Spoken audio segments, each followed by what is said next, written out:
Hi, everyone. Welcome to the podcast, High Risk for Heartbreak. I am your host, Christina, and I'm so glad you decided to join me today. For those of you who are new here, I do pray you find value in at least one thing I say today. And to my old and faithful returning crew, you know just how much I appreciate you. So, without further ado, let's jump into it. My dad recently sent a YouTube video that really made me think about some things. Now, he sent me this video to kind of help me with a spiritual gifting of mine that I've been misusing for maybe the last couple of years. But more, I think he sent this video to remind me of something that he has instructed me to do about someone else, okay? So I was watching this video and I began to think.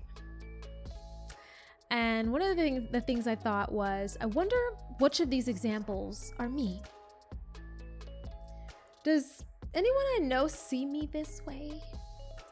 And do I play this character for anyone in my life? The questions were swirling, okay? Reflection was happening, and so was introspection. And reflection and introspection are two of the greatest meta skills that anyone could develop. Reflection is a person's ability to examine their thoughts, their emotions, their spiritual state, their motives, and actions with a historical kind of lens. So going back in the file cabinet. And it's often used as a personal growth planning tool or a launching pad for self-improvement. Now, introspection, which is sort of a subset, it's kind of the same thing, but not exactly, is self-reflection, but more diluted. Or more focused, actually, I would say. It is a person's ability to examine their motives in those areas that I just mentioned, but not necessarily only with a historical lens and for self-improvement, but just kind of currently observing and consciously observing where they are as subjectively as one will be able to do. Now, while I was watching this video my dad sent me, I was already reflecting before it even had a chance to finish, okay? Before I was even digesting the information fully, I found myself just asking me these questions about myself. And I find myself here a lot, especially recently. Reflection and introspection have been lifesavers, not just for my personal growth, but also for managing my relationships. And one thing I thought about while reflecting was how it would hurt me to show up as any of those people that were mentioned or defined in that video, and how I wouldn't want someone to feel burdened by my being. And I reflected on the times when I have felt like I have been that, and I've been told that I was such. And from that point, I was kind of just drawing from historical subjective experiences that I had, anecdotal experiences that I had. And perhaps that's the reason why I was asking these questions, is because I've actually had people say words to me that made me feel like my existence was a burden. And so, or was my being and who I am being, who I show up as is burdensome or taxing to them.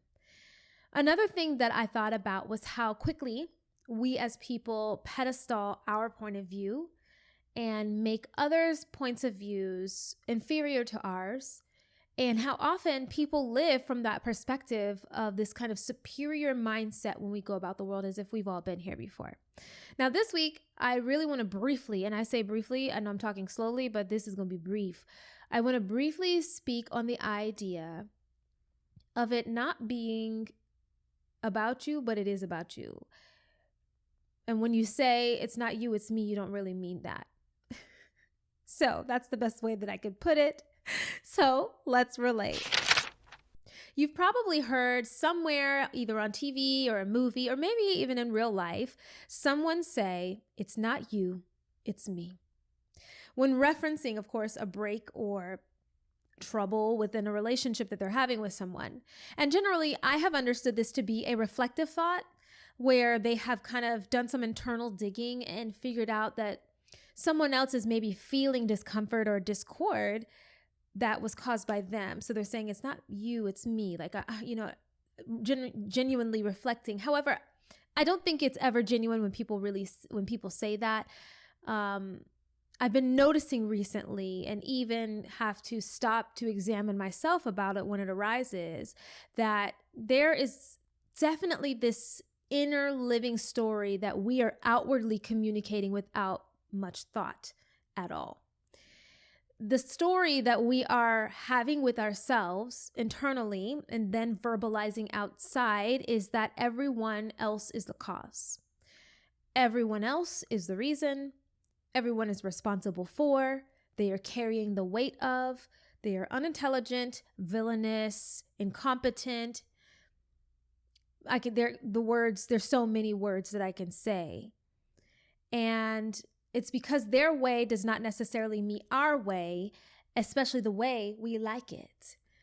And with all of that, we happen to not be participatory in that sort of thing at all. We're kind of just standing outside of these judgments that we have for others, never considering, never reflecting or introspecting that we too could be that person to someone else's story. And it's likely that we are. The message today really is about self-reflection and how it will save you from noticing the dust in someone else's eye and not the plank in your own. Self-reflection will endow you with the dominion the Lord has intended you to have over your life.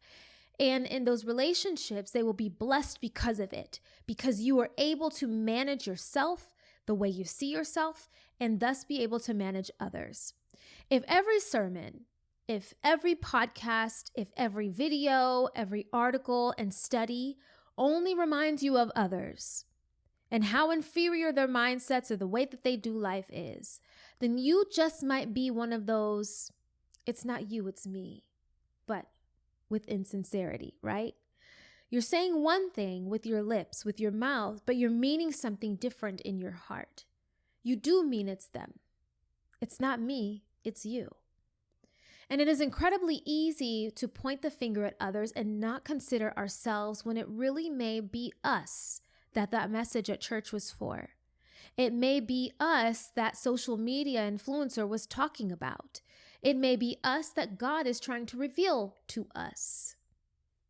Not the thing that Sister Mary Sue should have been doing, but how we perceive Sister Mary Sue maybe, and how we empathize with Sister Mary Sue maybe. Yet if we feel that the message never applies, then we aren't really taking the moment and the dominion to lay down our ego that really is desperately crying out to save face. Failure in this area, of course, can stunt your personal growth. It can stunt your relational growth and even your spiritual growth. And last week in the episode, I was talking about a growth mindset, which allows us to change. It allows us to grow, right? Changing and growing is amazing. If you're not, you're dying. And so a growth mindset allows the space to be more flexible in who God is calling you to be. But a growth mindset also allows itself to reflect and introspect so that your future gets the better version of who you are, including everyone else that is involved in it. Yes, it is nature, actually, I think, for us to point a finger, to put our survival needs first in some kind of like very extracted way. And we saw this example first in the garden in Genesis. It was the woman you gave me versus there being a personal responsibility for the things that God has called us to care for. And one of those things, the most major thing, is our relationship with Him, but also our relationship with ourselves. But if we cannot introspect, if we cannot look at our relationship to ourselves, we will constantly look at others' relationships to us, others' relationship to us. We will look at how they are in relation to us versus how they are and how we are. It's nature. It's nature to point the finger. This is why God reminds us not to. But it is nurtured within us, hopefully, a learned behavior to have proper stewardship over the vessel that we have and over the soul that God gave us.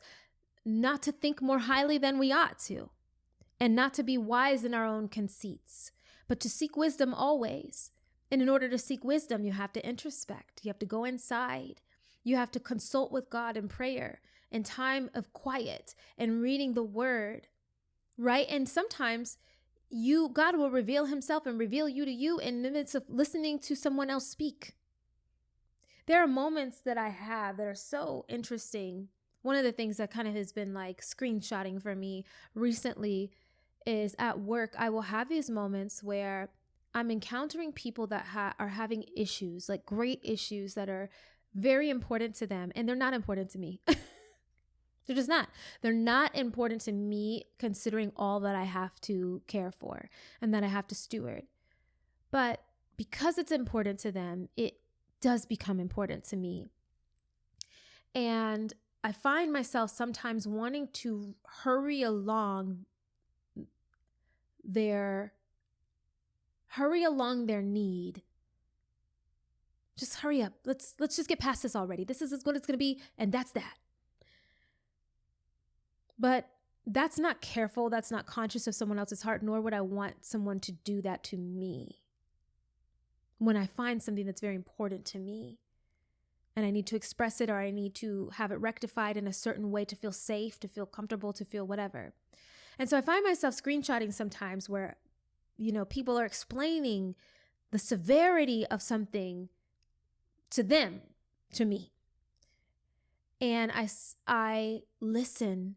And it's almost like in the moment, God is changing my mind about how I'm thinking about this and how I'm thinking about them involving this thing. I hope that makes sense. And God literally changes my mind because I'm able to be with them, empathize with them. I'm able to release and relinquish my judgments, the wanting them to come to my side and see things my way because my way is superior and theirs is inferior, versus just allowing them to be without need to make them bend to my will or adjust for my comfort. Introspection requires humility. It requires deep reflection and honesty. And sometimes honesty is ugly. Sometimes it can be very ugly. My pastor just released a video. So I've done a couple of his, not master classes, but some of his, what do you call them? Mentorship programs. And so for those of us who have gone through his mentorship programs, it's a big community now, but it's been a few years since I did the first one that I did. I've done like 3 or 4. He released a video yesterday where he had to go back and redress some things that he taught us that God has now changed his mind about, that God has revealed more about, that he's able to now shift a bit more. And I just love how authentic he is in the mentorship space, because it allows me the space to mess up. And also it allows me the space to have God reveal to me something in increments that I can actually take it, and for him to build upon it and sometimes erase from it and add something in and deduce something, or reduce something. And then, it's beautiful. God has really been refining my heart in this study of learning his nature and coming to understand what my nature is, how he created my nature to be from a balanced perspective versus how it is existing out in this world, and trying to find that alignment with those two things. There was a reason why I was talking about my pastor. What was it? Honesty. So I was talking about introspection and reflection require honesty. He was so honest. He was so earnest in this moment and revealing to us, like, I'm misaligned. And I was like, that's exactly how I've been feeling recently. Very misaligned. And so I believe this study has been revealing just how misaligned I've been living my life, how misaligned I am in my life, and how misaligned from who God genuinely created me to be from who I genuinely am showing up as. And so I just hope that you guys are enjoying this journey. Excuse me, I've been talking a whole lot this week. I'm very tired. enjoying this journey of learning, different natures. And even though I'm not saying necessarily nature, I have been studying nature, not nature outside, God's nature and human nature, and slowly just dropping the seeds. And I'm so excited. I'm jumping the gun here, but I'm so excited because over the course of the next couple of episodes, I think it's only going to be a couple, but it may end up being three episodes. We're going to be talking about Leah from the Bible. And obviously we'll speak a bit about Rachel because the story goes together, but Leah is the focus. I think she deserves focus in a certain way. And just want to talk about how certain scenarios and circumstances in our life can reveal things about our nature. So anyway, I say all this to say, next time you're tempted to make others the reason, just remember, if it's you, and it's actually you and not them, you have the opportunity to shift your subjective experience. That's up to you. I've said this many times. Holly Horvath, I'll never forget it. An old instructor of mine said, you have to believe that the world is coming from you, not at you. It's not coming at you. So you don't need to come at it. And you don't need to come at them. And in order to truly introspect and reflect, you have to get honest with yourself. And that's going to require you to love yourself deeply. Sometimes you might even find you don't love yourself unconditionally. I'm still exploring that, by the way. Unconditional love. I've been exploring that for the last 3 years. My thoughts, my beliefs around that. I don't know if I'll ever arrive at an answer, but you have to love yourself, to be honest with yourself. And if you can't be honest with yourself and love yourself first, how are you going to love anyone else? So what will happen? It'll show up in everyone else being the reason. It'll show up in everyone else having the responsibility. It'll show up as you hearing a good word and ascribing it or putting that word on someone else as a need for them to get it, for them to hear it, versus you saying, why am I meeting this word right now? Why am I hearing this word right now? Why is this impacting me right now? Is this for me? How could it be for me? Am I this to these people? The same way that I say they're that to me, am I that to them? Introspection and reflection are two of the greatest meta skills that we could have upon this earth. When it comes to seeking wisdom, when it comes to personal growth, when it comes to our relationships in all the formats, we have to love ourselves. We have to love ourselves. So you love God, you love yourself, so that you can then go and love your neighbor. Until next time.